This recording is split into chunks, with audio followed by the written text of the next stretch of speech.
Assalamu alaikum. Peace be upon you. Recently, we have seen that in some parts of the world, the Holy Quran was burned. I believe that such people have not read the complete Quran. Rather, it is the actions of some extremists among Muslims in different parts of the world which has made them to believe that Quran is a source of problem. Not wasting any time further, let's open the Quran and see what it has to say. In the very beginning, Surah number 2, ayat number 4 to 5 says, "And those who believe in what was revealed to you, O Muhammad, and also believe in what was revealed before you, and have confirmed faith in the hereafter, they are upon the guidance from the Lord, and it is those who are successful."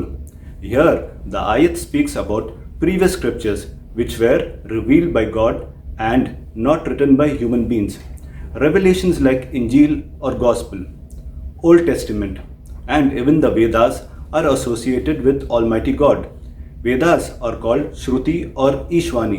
There is no human author associated to them. Further, Quran Surah number 2, ayat number 286 says, "La nufarriqu bayna ahadim min rusuli."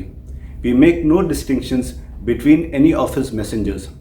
So whether it be Prophet Adam or Prophet Noah or Prophet Moses or Prophet Jesus or Prophet Muhammad, peace be upon them all, according to Quran, we don't differentiate between them.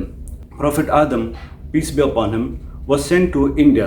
According to Indian traditions, he is called Swayambhu Manu, and in another place, he is called Adama, and his wife is called Havyavati.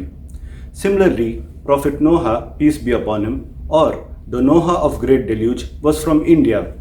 In Indian traditions, he is called Manu Maharaj or Mahajal Planwale Manu. In Bhavishya Puran, he is called as New in Sanskrit language. Prophet Moses and Prophet Jesus, peace be upon them, were sent to children of Israel. Only from the authority of Quran, Muslims believe and love all the prophets sent in different parts of the world.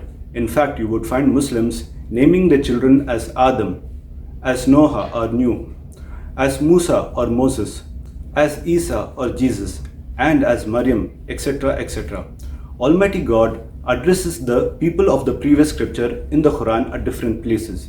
In Surah number 5, ayat number 68, it says, "O people of the scripture, you are standing on nothing until you uphold the Torah, the gospel, and what has been revealed to you from your Lord." My question is, did you ever imagine that you would find such an ayat in the Quran? Further, Surah number 5, ayat number 48 says, "And we revealed to you, O Muhammad, the book in truth, confirming that which preceded it of the scripture, and a criterion over it." So the Quran confirms the teachings of the previous scriptures, and it is a criterion to judge right from wrong. People out of ignorance think Prophet Muhammad started a new religion.